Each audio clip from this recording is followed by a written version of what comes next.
പൊന്നാനിയിൽ ഒറ്റ നമ്പർ ലോട്ടറിയും എഴുത്തു ലോട്ടറിയും വ്യാപകമാകുന്നു. നടപടികൾ കർശനമാക്കണമെന്ന ആവശ്യം ശക്തം. പൊന്നാനിയിൽ ഒറ്റ നമ്പർ ലോട്ടറിയും എഴുത്തു ലോട്ടറിയും വ്യാപകമാകുന്നു.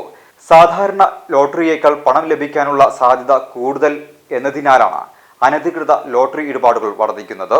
ഒന്നാം സമ്മാന നമ്പർ പ്രവചിച്ച എഴുത്തു ലോട്ടറിക്കാരന് ലഭിക്കുന്നത് ഒരു എഴുത്തു ലോട്ടറിക്ക് 5000 രൂപ വരെയാണ്. 10 രൂപയാണ് ഊഹിച്ചെഴുതുന്ന എഴുത്തു ലോട്ടറിയുടെ ചെലവ്. 10 വരെ നമ്പർ എഴുതുന്നവരാണ് ഇടപാടുകാരിൽ അധികവും. അങ്ങനെ വരുമ്പോൾ 100 രൂപ അടിച്ചാൽ 50,000 രൂപ കേരള ലോട്ടറിക്ക്. അങ്ങനെ വരുമ്പോൾ 100 രൂപ അടിച്ചാൽ 50,000 രൂപ കേരള ലോട്ടറിക്ക്. 30 രൂപ മുതൽ വില വരുമ്പോൾ എഴുത്തു ലോട്ടറി എഴുതി 10,000 രൂപ വരെ ചെലവഴിക്കുന്നവരുണ്ട്. സംസ്ഥാന ലോട്ടറിയുടെ അവസാനത്തെ 3 അക്കം വെച്ചുള്ള ഈ കളി മേഖലയിൽ വർദ്ധിക്കുന്ന സാഹചര്യമാണ്. ഇതര സംസ്ഥാന ലോട്ടറികൾ കേരളത്തിൽ വിൽപ്പന ചെയ്യുന്നത് നിരോധിച്ചതോടെയാണ് എഴുത്തു ലോട്ടറിക്ക് പ്രചാരമേറിയത്. ആളുകൾ ആവശ്യപ്പെടുന്ന 3 അക്ക നമ്പറുകൾ രേഖപ്പെടുത്തി ഒരു നമ്പറിന് 20 രൂപ വീതം ഈടാക്കും. അതത് ദിവസത്തെ സംസ്ഥാന ഭാഗ്യക്കുറിയുടെ ഒന്നാം സമ്മാനം ലഭിക്കുന്ന നമ്പറിന്റെ അവസാന 3 അക്ക നമ്പറുകൾ ഒത്തുനോക്കിയാണ് പണം നൽകിയിരുന്നത്. ഒന്നാം സമ്മാനമായി ഒരു ടിക്കറ്റിന് 8000 രൂപയും, രണ്ടാം സമ്മാനമായി 500 രൂപയും, മൂന്നാം സമ്മാനമായി 250 രൂപയും ലഭിക്കും. സംസ്ഥാന ഭാഗ്യക്കുറിയുടെ സമ്മാനം ലഭിക്കുന്ന ടിക്കറ്റിന്റെ അവസാന 3 നമ്പർ മുൻകൂട്ടി എഴുതി പണം കൊയ്യുന്നതാണ് എഴുത്തു ലോട്ടറിയുടെ രീതി. മൊബൈൽ ആപ്ലിക്കേഷൻ അടക്കം നിർമ്മിച്ചാണ് എഴുത്തു ലോട്ടറി ലോബിയുടെ പ്രവർത്തനം. അംഗീകൃത ലോട്ടറി ഏജൻസികളുടെ മറവിലും രഹസ്യ കേന്ദ്രങ്ങളിലും എഴുത്തു ലോട്ടറി വിൽപ്പന നടത്തുന്നതായാണ് വിവരം.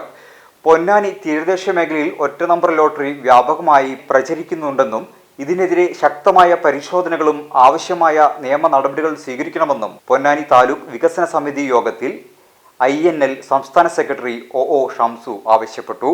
വ്യാപകമായി ഒറ്റ നമ്പർ ലോട്ടറി ഇപ്പോൾ നടന്നുകൊണ്ടിരിക്കുകയാണ്.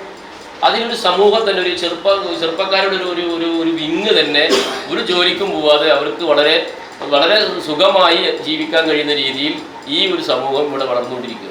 ഈ ഒറ്റ നമ്പർ ലോട്ടറി എന്ന് പറയുന്നത് എല്ലാ മേഖലകളിലും 10ഉം 20ഉം ചെറുപ്പക്കാർ ഇന്ന് കൂടി നിൽക്കുക. അതിലേക്ക് ഒരു ഗ്യാങ് വേറെ വരിക. അവരങ്ങനെ ഏജന്റുകളും അതിൻ്റെ സബ് ഏജന്റുകളുമായിട്ട് ഇങ്ങനെ നിരന്ന് കിടക്കണം നമ്മുടെ തീരദേശം. പ്രത്യേകിച്ച് അത് വലിയ അപകടം ഉണ്ടാക്കുകയാണ്. എന്തെങ്കിലും അധ്വാനിച്ച് കിട്ടിയിട്ട് വരുന്ന ആ കാശ് കിട്ടുക, അതിൻ്റെ പകുതി അവർ അതിലേക്ക് അതെടുക്കാനും വേണ്ടിയിട്ട് അത് ചെലവഴിച്ച് അവർ കുടുംബത്തിന് പോലും ഉപകാരമില്ലാത്ത രീതിയിൽ അവർ അധ്വാനത്തിൻ്റെ പ്രതിഫലം ചെലവാക്കാൻ കഴിയുന്നില്ല. അപ്പോൾ ആ രീതിയിൽ പോലീസ് കൃത്യമായിട്ട് ഇത്തരത്തിലുള്ള ഈ അപകടകാരികളെ കണ്ടെത്താൻ കഴിയുന്നുണ്ട്. ലഹരിക്കെതിരെയുള്ള നമ്മുടെ നിരന്തരമായ ക്യാമ്പയിനും മറ്റുമൊക്കെ ഒരു പരിധിവരെയൊക്കെ നമുക്ക് കുറച്ചൊക്കെ വിജയം കണ്ടിട്ടുണ്ട്. വീണ്ടും അത് തുടർന്നുകൊണ്ടിരിക്കുന്നുണ്ട്.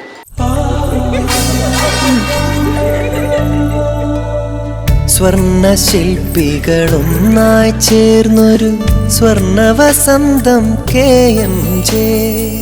സ്വർണ്ണത്തരിയാൽ കവിത രചിച്ചവർ സ്വർണ്ണ പുലരിയിലണിയിക്കാൻ. സ്വർണ്ണാഭരണ രംഗത്ത് പത്തരമാറ്റിന്റെ തിളക്കവുമായി KMJ ഗോൾഡൻ ഡയമണ്ട്സ് രണ്ടാമത്തെ പുതിയ വലിയ ഷോറൂം എടപ്പാളിൽ നിങ്ങൾക്കായി തുറന്ന് പ്രവർത്തനം ആരംഭിച്ചിരിക്കുന്നു. മംഗല്യ സ്വപ്നങ്ങളെ മംഗളകരമാക്കുന്ന വിവാഹ ആഭരണങ്ങൾ, ട്രഡീഷണൽ ആന്റിക് ആഭരണ വൈവിധ്യങ്ങൾ, നവീന മോഡലുകളിൽ ലൈറ്റ് വെയ്റ്റ് ആഭരണങ്ങൾ, സിംഗപ്പൂർ, കൊൽക്കത്ത, കുവൈത്ത് ഡിസൈൻസ്, ലോകോത്തര നിലവാരത്തിലുള്ള ഡയമണ്ട് ആഭരണങ്ങൾ, വെള്ളി ആഭരണങ്ങൾ. KMJ golden diamonds, Thrissur road, Edappal. Phone 9567512916. KMJ golden diamonds, Poothole road, Thrissur. Phone 7777023030.